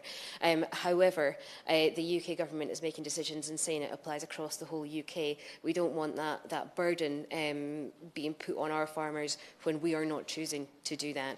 So anything that the Minister can do to ensure that those communications happen, to ensure that the Scottish Government are kept as up to date as possible around the labelling issue would be useful. There's also, in relation to spending, in relation to how farmers are managing just now, there continues to be an issue around immigration, both in relation to seasonal workers and relation to food manufacturing and abattoirs particularly, who, despite the fact that the government has put in short-term temporary visas for people to allow them to take on those roles, particularly for vets, there is a very significant issue.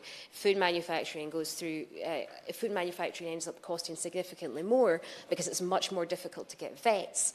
Then it's even more difficult for farmers to get what they need in terms of the producing costs. And just lastly on that, the issue around seed potatoes continues to be a significant one, and does not appear to be looking like it's going to be solved as far as I know.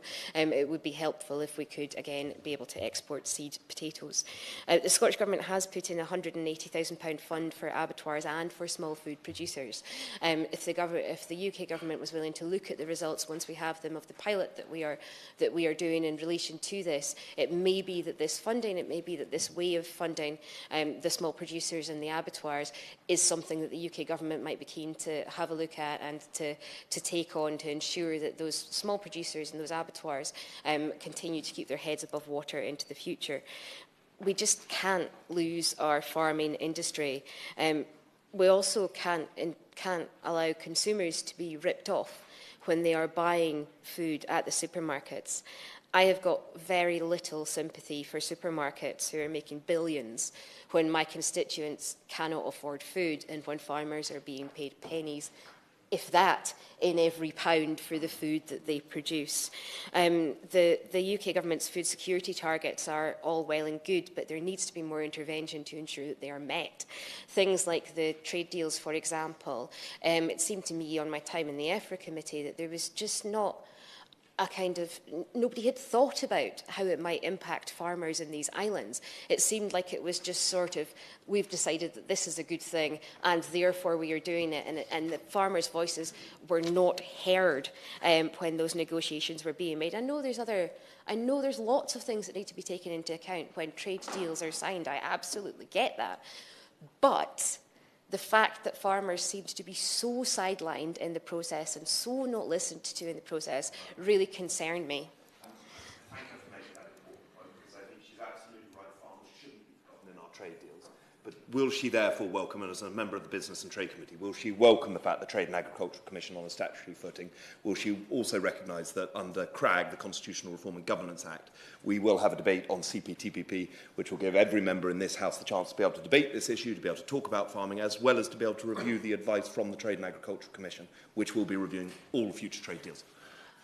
I do appreciate the Trade and Agricultural Commission exists. I appreciate the CRAG processes. I do think it's not enough. I think that there should be more say for Parliament in it. I can understand the UK government's arguments why they don't have that, but I do think that leaving some of the kind of most detailed scrutiny to select committees is not ideal. Select committees do a great job, but I think every member of this House should have the opportunity to make decisions on this, not just to have a say around the CRAG processes. Does he want to come back in? Only that, if I may, thank you for being so generous about it, which is that I agree with her, and this is becoming a violent agreement point, but you know, Parliament is getting more of a say, and because of the work of the Select Committee, not just me, but many others who have pushed to actually strengthen CRAG to make sure that we will have a voice in that process. And we have also changed the way in which members are updated on the progress of trade deals. So if I gently just make the point, because I think it's important that over the last 4 years, there has been fantastic cross-party improvements on our trade deals. That's not to say there isn't further to go. I'm stunned to find myself agreeing with him, but there has indeed been progress. I agree that that is the case, but there is still further to go. I still think more that could be done to allow members to have a say. You have heard, Madam Chair, that the voices around the room today of people who listen to their constituents, of people who are heavily involved in their constituencies and would be able to bring those voices and to have a say from all parts of these islands. And I still think we're not quite there yet. In relation to the farming, they absolutely deserve, farming and crofting as well, absolutely deserve a fair return for the cost and the risk involved. They produce the highest quality food and drink. The environmental benefits are significant. The landscape management, the climate change mitigation that was mentioned around the work that farmers do in order to do that, as well as the economic benefits. I mean, all of those things are important. So the contracts should reflect the real cost, and they should allow for regular review as well, especially in the event of unexpected shocks. It is incredibly important, although farming is about long-term planning, absolutely, you cannot decide and work out 5 years in advance that inflation is going to go through the roof and that fertiliser prices are going to go through the roof. So those contract reviews need to take place, and they need to take place in order to reflect the costs that farmers are facing, particularly when they go up. I think changing the GSCP is important. I think more teeth for the GCAE is also important. And just lastly, on the SNP's position, we do agree with the position of the NFUS for Scotland, that the UK government has got a key role to play in helping to engage the retailers and food service companies to ensure that supermarkets don't price gouge, to ensure that food growing and their supply chains are sustainable, and to ensure that food processors, food producers, farmers, fishing, food manufacturers, those involved in abattoirs, for example, are fairly compensated for their hard work and dedication to feeding these islands. Opposition spokesman, Mr Daniel Seitner. Thank you, Mrs Murray. It's a pleasure to serve with you in the chair. And I'd like to thank my honourable friend, the member for Neath, for opening this debate on behalf of the Petitions Committee and delivering such a well-researched and thoughtful introduction. And thank colleagues across the chamber. I think there's been a remarkable amount of agreement tonight, and I think a strong message to the Minister. And of course, I'd also like to thank Guy Singh-Watson of Riverford Organics for all his work in organising this petition, which has secured so many signatories. He's clearly touched a nerve. I'd also like to touch thank the 49 scarecrows that we've heard about. Not parliamentary colleagues, obviously, but 49 scarecrows who are apparently in Victoria Gardens representing the 49% of farmers who fear going out of business, with 75% citing pressure from supermarkets. And it's a powerful image.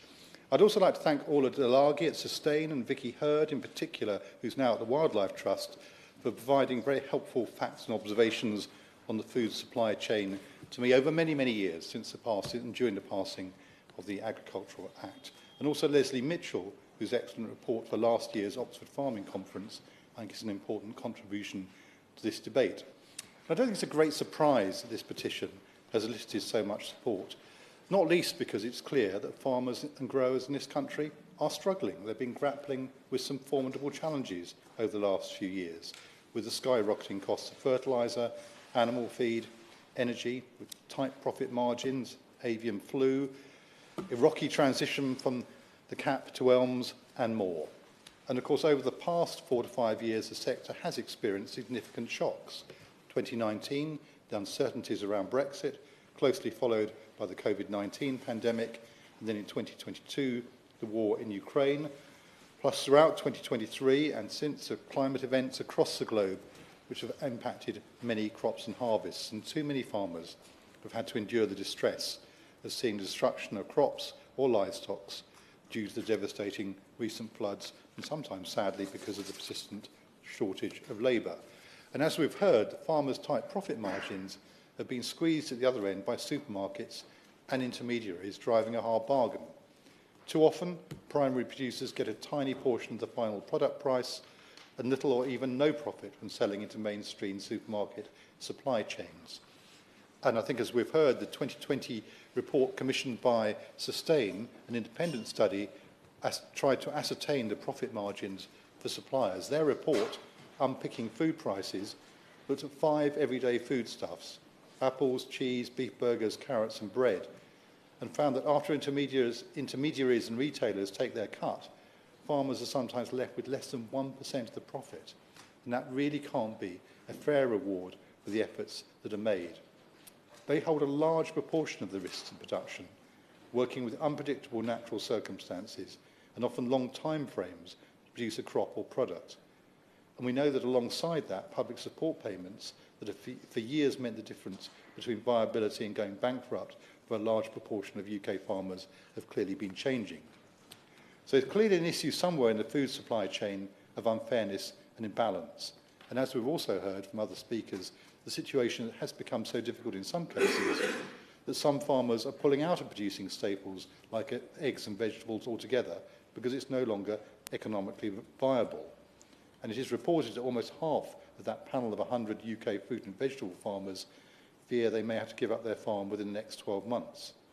As a consequence of this, all of this, UK farmers are sadly producing less food than previously. And put simply, reward must outweigh the risks if farmers are to continue producing food. And for an increasing number, that risk-reward ratio is out of kilter. And many have today raised concerns about the behaviour of supermarkets, with 69% agreeing that tougher regulations are required to address the imbalance of power between farmers, processors and the supermarkets. Points well made by my honourable friend from Selby and Ainsley. So farmers and suppliers have repeatedly claimed that retailers, particularly the big supermarkets, are not giving them a fair deal.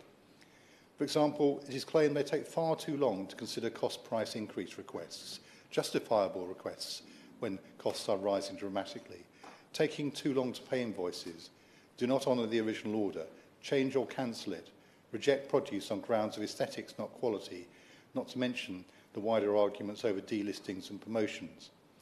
And as a consequence of all this, there is also a huge level of waste in the system.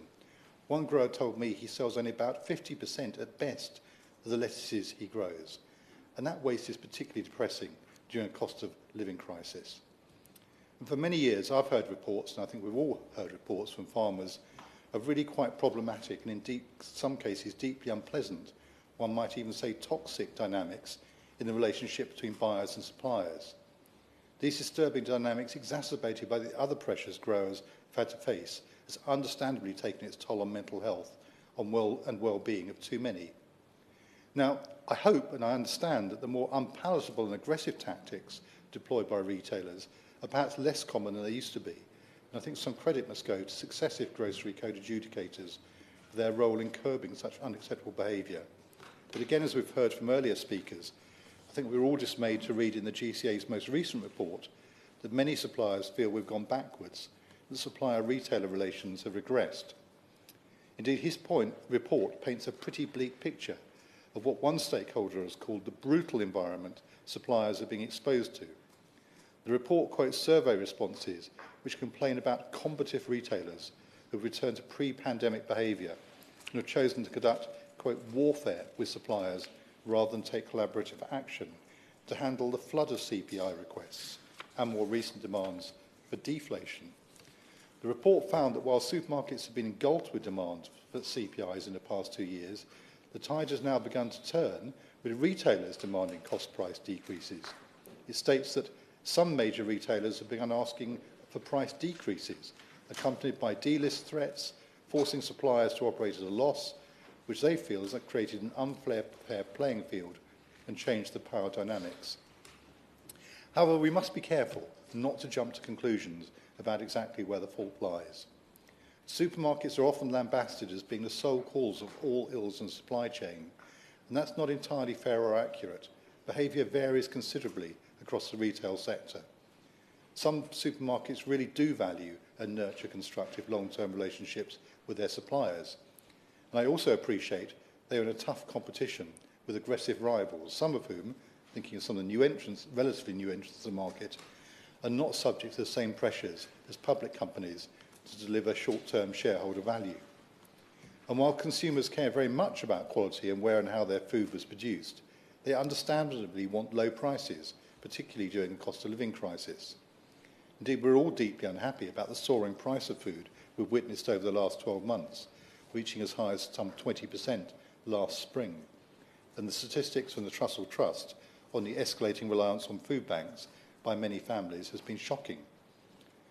And while the behaviour of the supermarkets is rightly scrutinised, it seems to me that the role of intermediaries, the food manufacturers, processors, importers and packers, is sometimes somewhat overlooked in these discussions.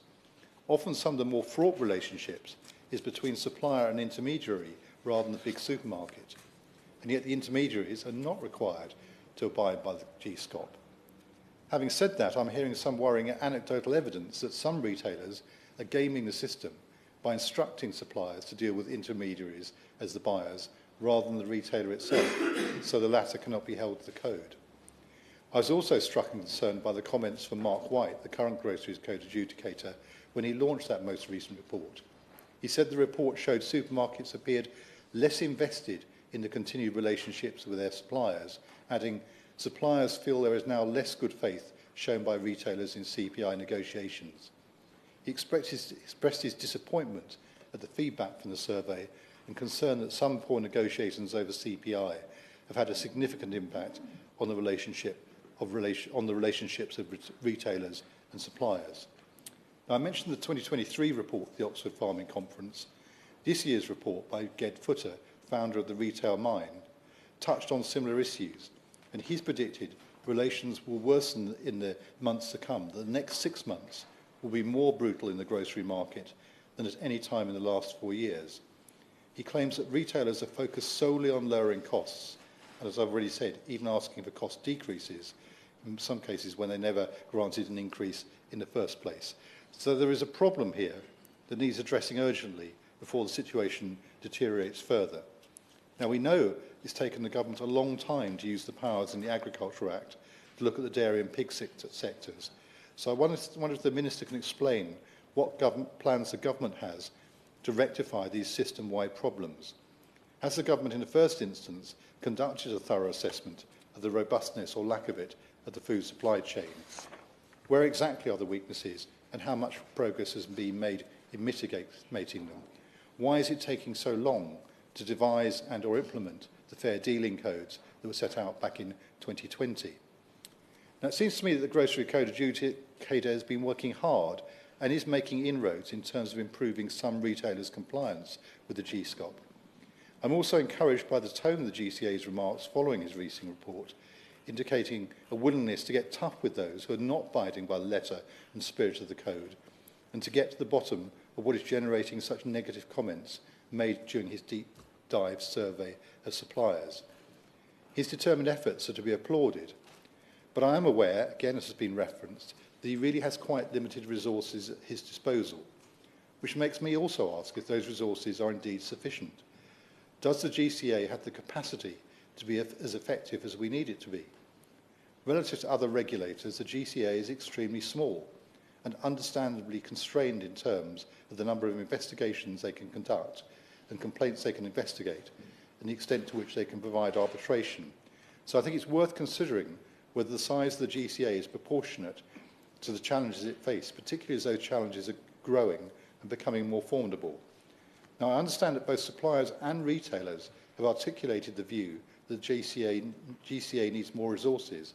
So I ask the Minister, has the government considered that issue? Now, we know they were considering subsuming the GCA into Competitions and Markets Authority last year, which I think was widely considered to be a retrograde step. So I also ask about the current thinking on this issue and ask, is the government committed to retaining the independence of the GCA? And in considering this merger, did the government review the remit and responsibilities and powers of this body? I think it's worth looking at that question closely, because it strikes me that there are gaps in the suite of powers granted to the GCA. As I and others have said, intermediaries are not obliged to abide by the GSCOP, and the GCA has no remit with regard to the relationship between suppliers and intermediaries. Many stakeholders have suggested to me that the GCA is well placed to take on this additional responsibility. Now, of course, I'd remind the Minister that on this side we argued just this point during the course of the Agriculture Act. So I ask, has the government explored requiring more transparency of data and pricing in the supply chain? Many stakeholders are calling for the implementation of rules for transparency in supply chains to ensure that farmers have greater bargaining power when negotiating prices and deals. In addition to the range of pressures farmers are having to contend with, I've also become increasingly aware of a growing burden of audits, which according to the Oxford Food Conference report is at a record high. That report suggested that one supplier interviewed was audited 40 out of 52 weeks in 2022, with over 190 audits, many of them unannounced. Now, each audit requires people not just on the day, but also to follow up afterwards to ensure any actions are carried out. So it does seem to me there must be some room for consolidation and rationalisation here. Has the government considered how it can help by working with the range of bodies who ask for these audits to lighten this burden on farmers, particularly at such a challenging time for them? And it's perhaps also worth returning to the time-honoured question of whether there is more scope for suppliers to collaborate with one another to strengthen their hand. Now, the culture of fierce independence here in the UK and a preponderance of small producers doing their own thing doesn't always help. Now, in many ways, it's admirable, but I fear this culture may be weakening the bargaining position of farmers and growers. And in this environment, there's usually one supplier who capitulates to pressure from the retailer to suppress prices. The Oxford report talks about a prevalent last man standing mentality, where some farmers think they can hold out in selling their produce at a very low profit margin until everyone else has crumbled and vacated the market, and somehow they'll emerge triumphant as the monopoly supplier. But that Pyrrhic victory approach is usually counterproductive or very short-lived, as the retailer usually looks elsewhere and quite often will source the production in question from overseas at a lower price. If collaboration happens, the report claims, is often a last resort tactic when backs against the wall. But if you look abroad, to Spain and France, and we were encouraged earlier to be more French sometimes, you can see much more collaboration with many more cooperatives. Co-ops can bolster collective bargaining power to secure better deals from supermarkets and reduce price volatility. But cooperative farming now constitutes only 6% of our domestic agricultural market, compared to 45% in Spain, 55% in France, and 68% in the Netherlands. I was this morning visiting the Arla dairy at Sturton outside Leeds and can't help noticing that this highly successful cooperative has protected the interests of its farmer members very effectively, as well as being highly successful commercially. Frankly, we need more of it. So, in conclusion, Mrs. Murray, this is an increasingly urgent issue. We need to take complaints from suppliers very seriously. It's not about blocking or hampering or meddling with market forces. It's actually about making a problematic market, that of the food supply chain, work much more efficiently, effectively and equitably. A market where risks and rewards are shared more proportionally and fairly. The danger is if nothing is done to improve the supply chain, more suppliers will be driven to the brink and pull out of producing food altogether. We're already losing too many British growers and food companies. That's bad for them, bad for the UK in general, and bad for UK's food security. This petition is timely.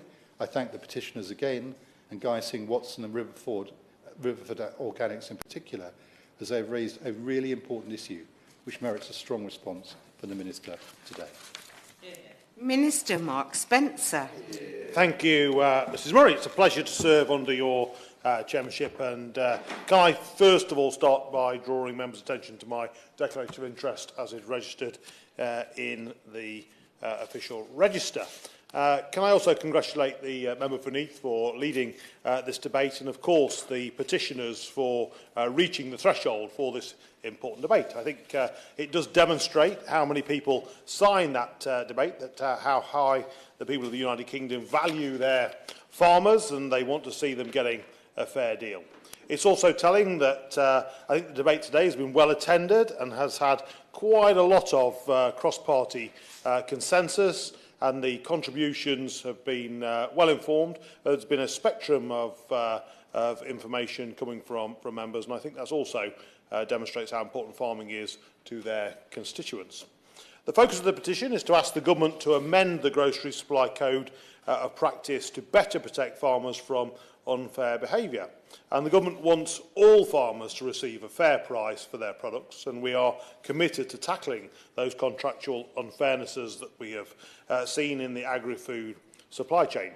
We do recognise that there are some poor practices affecting producers across several agricultural sectors, and we're taking action to address these. But we do not believe that amending the Groceries Code is the most appropriate way to do that. I think the key issue here is that relatively few farmers sell directly to supermarkets. Far more often, they sell their produce through intermediaries and processors, and the government is therefore committed to using powers in the Agricultural Act 2020 to introduce statutory codes that apply across the whole supply chain to deliver fair prices to all farmers. The Groceries Code was put in place, and I should declare, Mrs. Murray, I was actually a member of the Bill Committee at the time that introduced the Grocery Code adjudicator, but it was put in place following a detailed market investigation by the Competition Markets Authority in 2008. This found that suppliers of groceries to large supermarkets were faced with unfair risks that adversely affected competition. The code already covers the issues raised in the petition for producers who supply directly to the 14 largest retailers designated by the CMA. So, for example, it prevents unilateral variation of supply agreements. It specifically covers issues such as wastage and forecasting errors and requires retailers to pay invoices on time. The code is enforced by the Grocery Code adjudicator, who is appointed by the Secretary of State for Business and Trade, and they're required to undertake a review of the effectiveness of the GCA every 3 years. A report of the most recent review was published in July 2023, and it found the Grocery Code adjudicator continued to be an effective regulator. The positive impact that the GCA has had is clear in the latest results of its annual survey, and it now receives responses from over 2,000 suppliers from the UK and abroad. And in 2014, just after the GCA was set up, 4 out of 5 direct suppliers said they had experienced an issue with the code. That has now fallen to fewer than 1 in 3.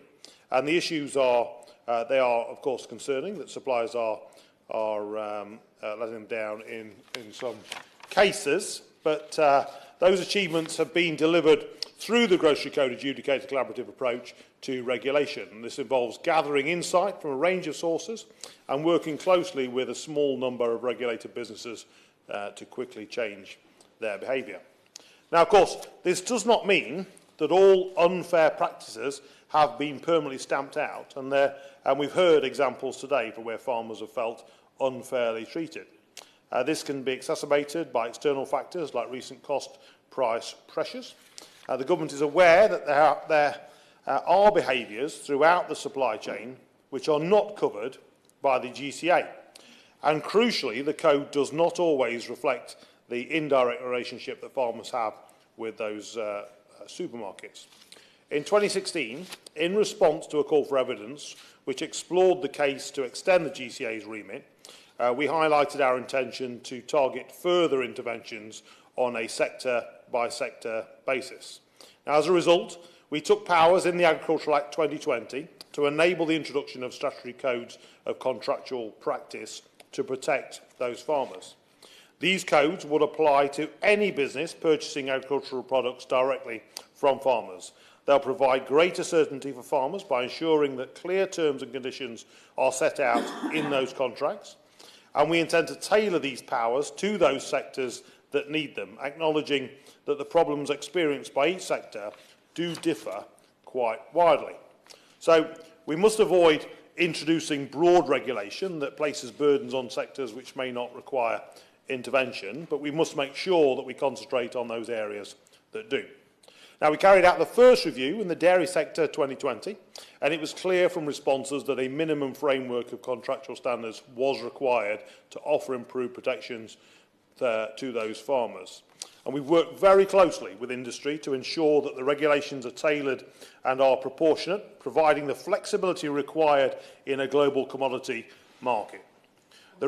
Of course, I'll give way to Honourable Gentleman. I'm very grateful. I wonder if the Minister would agree, though, that it's been a slow process and we still don't have the regulations. Could he give us, the House, any indications of when we might expect to see them? Yeah, I can, and I think that's a fair question, to be honest, from the Honourable Gentleman. So we have been working really closely with those, not only with those working directly with retailers, but with processors and Dairy UK, as well as the NFU, to make sure those regulations that are about to be introduced are put in place and will work for the sector across the board. I can't give him a date as I stand here today, but I'm going to go out on a limb and commit to him that we will table those before the Easter recess. Is what I would say. So that, and it's been. I acknowledge that we should have done it quicker, but it was more important to get it right than to get it quick. And I'm confident that we have got it right in the end. So I'll give way to the Honourable Lady for the SNP first, and I'll come back to the Honourable Lady from Bristol. Thanks very much, Minister, for giving way on that. I mean, if it does take 4 years for each sector, it's going to take quite a length of time. Yeah. I mean, you know, I'll probably be dead by the time we get to all of the sectors being covered. Does he understand that there is an urgency and that actually doing it in a much quicker period than 4 years would be great, and doing more than one at a time would also be helpful?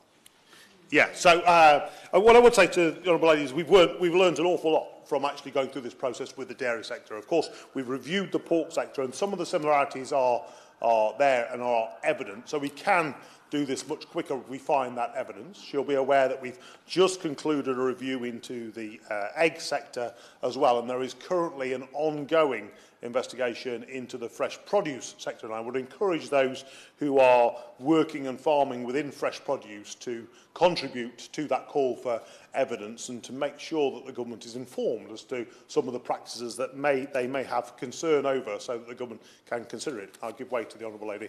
I was actually make exactly the same point, but seeing as I'm on my can I ask about Scope 3 emissions within the supply chain? Because I'm increasingly seeing that because supermarkets need to reduce their own emissions and they're then looking to their suppliers. And my concern is that smaller suppliers will be disadvantaged because they're less able to do things like switch to electric vehicles or retrofit their buildings. And there's a real danger that because of that, supermarkets will stop seeking supplies from them. Is that something that the Minister feels can, is he doing some work on it?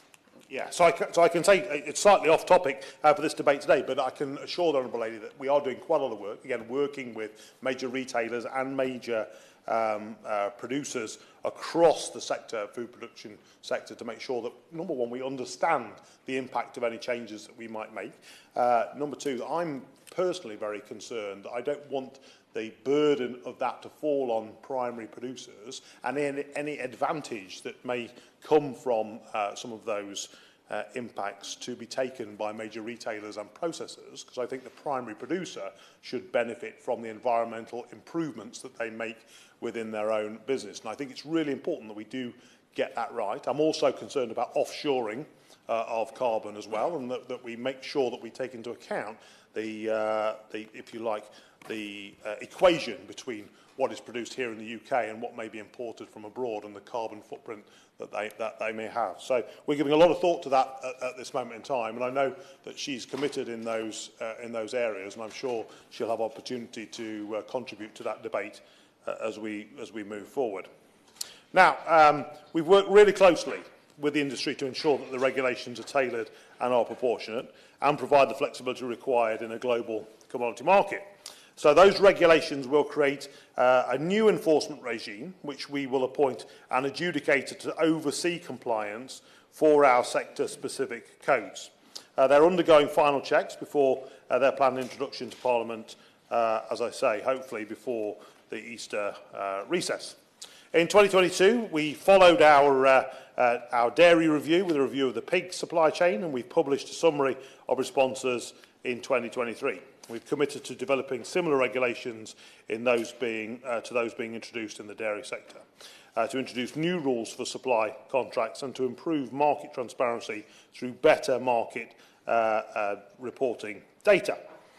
We've developed a proposal which sets out the main features of the new regulations, and we've been discussing with industry, and we expect to introduce those regulations in the summer this year. Now, of course, I give way to Honourable Lady. Him for giving way, and I'm sure he understands as well as everyone else that it's very important that these take effect before those farming businesses go out of business, because the barriers to entry are very high, there's high cost of investment, and we need to keep these people in business because getting people to come back into the sector is going to be incredibly difficult. Does he acknowledge that problem? Well, I can say to the Honourable Lady, I wholly recognise that challenge, and I can say to her, as an ex-dairy farmer, myself, we left the dairy sector as a farming family in 2001. We did that because it was economically challenging. We couldn't make it pay as a dairy farmer. I think milk price at the time was around 28 pence a litre at the farm gate. And I can say to her, if I were offered £5 a litre tomorrow, there is no way that I would go back into the dairy sector. I think once you've left those industries, getting back into them is very, very difficult. And I think that is something that is recognised throughout the supply chain. I think major retailers do recognise, and it's particularly appropriate, I think, in dairy and in pork, in pigs. It's also true, I think, in the fresh produce sector, because those skill sets, the machinery that is required, take a lot to procure. And I think going back into those sectors is very, very difficult. So it is something that we do need to make sure we protect. It is recognised, though, I think, by processors and by retailers that they must not, if you like, kill the golden goose that is the UK farming sector. Now, as I was saying, last year we did launch 2 further reviews into egg and fresh produce supply chains. The public consultation on egg sector supply chain closed on the 22nd of December, and we're in the process of analysing those responses. And fresh produce, as I said, was published on the 14th of December, closed on the 22nd of February. So anything that honourable members can do to promote that to their constituents, to feed into that, would be very welcome. We'll publish responses for each within 12 weeks of the closing date, and we'll provide a summary of the findings and our next steps for each of those sectors. Now, we can only decide what action is needed once we've analysed those responses, but I can assure members here today that we will use the powers in the Agricultural Act to bring forward legislation wherever it is necessary. And I hope this debate will encourage anyone with relevant views within the fresh produce sector to complete that public engage in that public consultation. Of course, I give way to my own friend. Thank you, Madam Chair. I apologise for interrupting. He knows what I'm probably going to ask, and I welcome the update and the announcements that he's made, but could he just say a few words around the procurement bill? Because while the measures will come in October 2024 this year, perhaps he might just help the House understand the value that that will have on small suppliers and small farmers across the country, especially when it comes to spending the £4.6 billion of taxpayers' money, predominantly on food. Yes, and I think, Madam Chair, he's made the point himself, but I pay tribute to the work that he and the Select Committee have done to make that opportunity available to smaller producers up and down the country. I encourage those producers actually to engage not only with national government, but also with local government to try and supply local schools. And of course, we have a responsibility within government to make sure our procurement of product as a government assists and helps UK producers. So I hope this debate will encourage anyone with relevant views to feed into those consultations. And I hope it will help us understand the issues that are being faced by the sector and allow us to protect our farmers, who in turn protect our fantastic landscapes and the beautiful quality food that they produce. We, as a government, want to continue to help by tackling those unfair practices that still exist, by working across the sector to see a thriving retail sector that keeps our supermarket shelves filled, but also protects our fantastic farmers, the landscapes that they hold so dear, and the food which they produce. Thank you very much. Thank you. Christina Rees, to sum up. Thank you, Chair. I'd like to thank all the members and the right honourable members for their very valuable, thought-provoking contributions and their support for the petitioners who have been with us in the public gallery. I'd like to thank the members of the Petitions Committee and their clerks for all their hard work. I thank the Minister for his positive response, and I'm sure that the petitioners look forward to meeting him in the near future. And I'd like to thank you, Mrs. Murray, for chairing this debate with your usual aplomb. Thank you very much. Thank you. Thank you.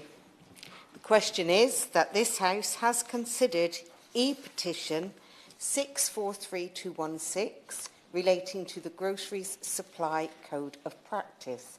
As many as are of that opinion say aye. Aye. To the contrary, no. I think the ayes have it. The ayes have it. Order, order.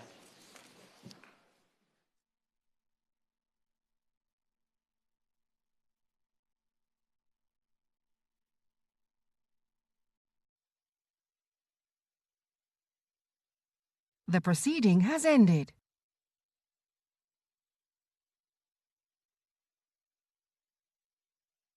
The proceeding has ended.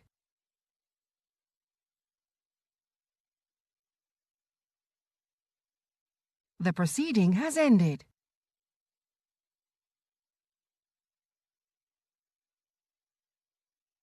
The proceeding has